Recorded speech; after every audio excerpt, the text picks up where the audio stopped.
વડોદરાના શેરખીમાં આવેલી પોદાર સ્કૂલની જો હુકમી જાહેર કરે તેવો કિસ્સો સામે આવ્યો છે.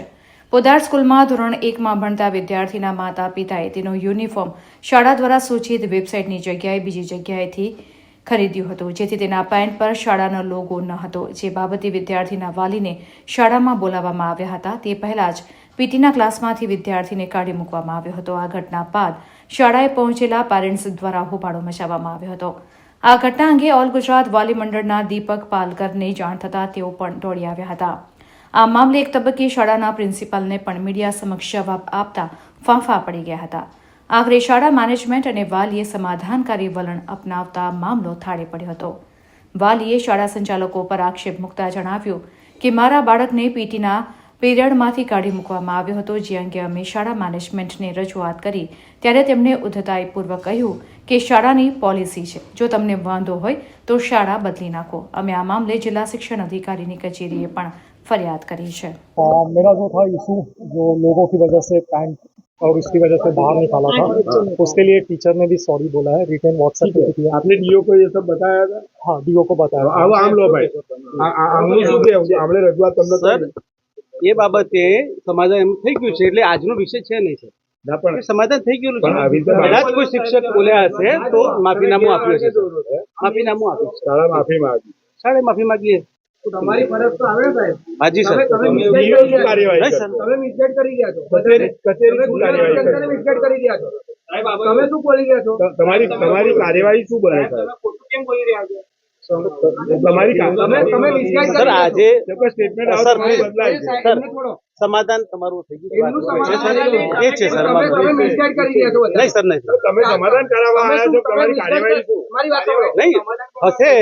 તમારી કાર્યવાહી શું હોય? વાલી અને શાળા વચ્ચે કોઈ હશે તો એનું સમાધાન કરવાનું જવાબદારી અમારી છે સર. અને સમાધાન નહીં, કાર્યવાહીનું છે પણ હશે, પણ આજે વાલીએ સમાધાન કર્યું છે સર, એટલે પછી છે નહીં. કઈ કાર્યવાહી નહીં કરો. સારું, શાળાએ ભૂલ માની છે. શાળાની ભૂલ સાહેબ માની છે અને પ્રિન્સિપલને પણ અમે કહ્યું છે. તો પ્રિન્સિપાલે ભૂલ માની ને હવે ફરી નહીં થાય. નહીં થાય. ઓલ ગુજરાત વાલી મંડળમાં એક અરજી આવેલી કે અમારા બાળકોને પીટી ટીચરે ક્લાસની બહાર કાઢી મૂક્યા છે. જ્યારે પૂરી હકીકત ખબર પડી તો ખ્યાલ આવ્યું કે જે એમનું જે પેન્ટ જે છે જીન્સનું, એનામાં લોગો નથી સ્કૂલનો, એની માટે બહાર કાઢ્યા. હવે વિચાર કરો કે જ્યારે ગુજરાત સરકાર અને શિક્ષણ મંત્રી જ્યારે આ બાબતમાં એટલા ગંભીર હોય અને એમને થોડા દિવસો પહેલાં જ કીધેલું કે કોઈ પણ સ્કૂલ આ રીતનું બાળકોને હેરેસમેન્ટ નહીં કરી શકે, જે એવી કે અરજી મળશે તો કાયદેસરની કાર્યવાહી કરવામાં આવશે. તો હવે અમારે એ જ જોવું છે કે સરકાર આનામાં શું કાર્યવાહી કરશે અને જિલ્લા શિક્ષણ અધિકારી પણ શું કાર્યવાહી કરશે અને જે મંત્રી છે આપણા શિક્ષણ મંત્રી એ શું કાર્યવાહી કરશે. તમે વિચાર કરો, નાના નાના છોકરાઓ છે, ટ્વિન્સ છોકરાઓ છે, એક પહેલા ધોરણમાં ભણતા છોકરાઓને તમે ઠંડીમાં રીતના બહાર કાઢી મૂકો, આ કેટલું યોગ્ય ગણાય? એમના જે પીટી ટીચર છે એમને તો માફી માંગી, પણ શાળા જે પ્રિન્સિપલ છે એ માફી માંગવા તૈયાર નથી ને એવું કહે છે કે અમારી આ પોલિસી છે, તમારાથી જે થાય તે તમે કરી લો. આ સ્ટીકર સ્કૂલ શા માટે બધે એ લોકો કહે છે કે તમે, અને સવારે મેસેજ આવે છે જ્યારે બાળકો સ્કૂલમાં આવ્યા છે, સડનલી એમને મેસેજ આવ્યો કે ભાઈ તમે તમારા બાળકોને લઈ જાઓ. હવે એ જોબ કરતા પેરેન્ટ્સ છે, એ લોકો કેવી રીતના આવશે લેવા માટે? જવાબદારી સ્કૂલની છે 2:30 વાગ્યા સુધી, જ્યાં સુધી બાળક ત્યાં ઘરે ના પહોંચે. આવી રીતના ખોટી રીતના વાલીઓને હેરાન કરવાનું બાળકોને. અને આની પહેલા જે પેરેન્ટ્સે કીધું એ પ્રમાણે કે 9 થી 10 વિદ્યાર્થીઓને આ રીતના બહાર કાઢ્યા છે, આ સ્વેટર માટે અને આ જે લોગો જે પેન્ટનો છે એની માટે. હવે પેન્ટની નીચે ખિસ્સાની સાઈડમાં લોગો આવે છે કઈ, અને આઈ કાર્ડ તો છોકરાએ પહેર્યું જ છે, બીજું જે શર્ટ ટી શર્ટ પહેરી એના પર બી તમારો સ્કૂલનો લોગો છે. પેન્ટ માટે આટલો મોટો ઇસ્યુ બનાવવાની જરૂર શું છે? અને તમારું કાપડ બી એટલું સારું નથી. વાલી જે અત્યારે કાપડ લાવ્યો છે, જે બહારથી લાવ્યો છે, એને 600-700 રૂપિયામાં પેન્ટ પડી છે અને જાડું જીન્સનું કાપડ છે. સ્કૂલમાંથી જે આપવામાં આવ્યું છે મટીરિયલ બી થોડુંક લાઇટ છે, પ્લસ એની કિંમત 1450 થી 1500ની આસપાસ એની કિંમત છે.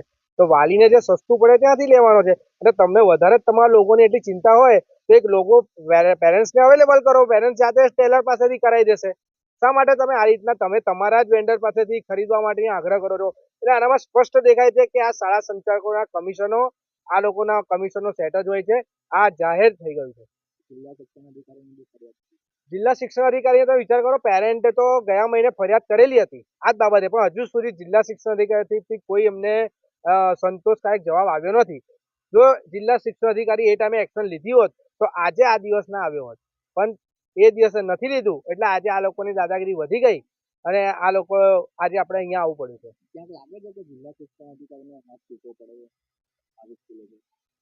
તમે જુઓ, વિચાર કરો, એ જ વસ્તુ છે, હકીકત આ વસ્તુ છે. કારણ કે કેટલો ટાઈમ થયો, 1 મહિનો થઈ ગયો, એની પહેલા તમે મેલ આવેલો, તમે એમનો જવાબ રિવર્ટ ના આપો અને આજે આવી ગંભીર પરિસ્થિતિ. કારણથી છોકરા એટલી માનસિક અવસ્થા એટલી ખરાબ થઈ ગઈ છે. કારણથી નાનો છોકરો છે, કંઈક કરશે, કંઈક થશે તો કોણ જવાબદારી લેશે? એટલે આની ફરિયાદ અહીંયા તો કરવાના જ છે, પણ આની ફરિયાદ અમે આગળ પણ બાળ આયોગમાં પણ સ્કૂલ. મારું નામ સુજાતા સિંહ છે અને હું આજે પોદાર વર્લ્ડ સ્કૂલની સામે છું.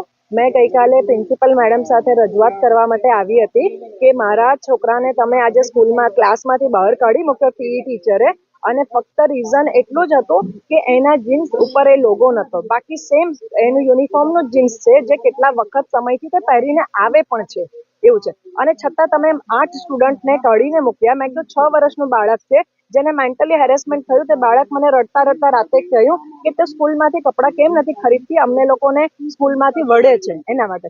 એની રજૂઆત કરવામાં આવી ગઈ તો પ્રિન્સિપલ મેડમ કોઈ મૂડમાં જ નહીં હતા કે મારી વાત સાંભળે, છતાં પણ એમણે એવું કીધું કે આ બસ સ્કૂલની પોલિસી છે અને આ આવું જ રહેશે, અગર તમને વાંધો હોય તો તમે સ્કૂલ ચેન્જ કરી શકો.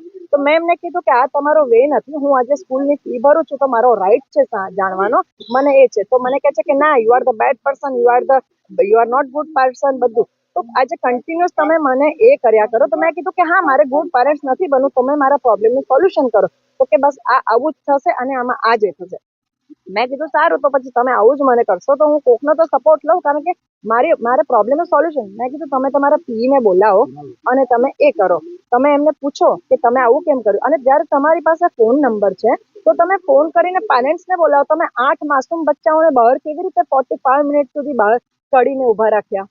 એના પહેલા વિન્ટરમાં પ્રોબ્લેમ થયો હતો, ત્યારે વિન્ટર માટે બી મારા છોકરાનું જેકેટ કઢાઈ નખાયું અને એને આટલી ઠંડીમાં શર્ટ પર એને બાકી રાખ્યો. અને આ વિશે અમે પહેલા ડીઓને બી મેલ મોકલ્યા છે. મારી પાસે આખી વોટ્સઅપની ચેટિંગ છે.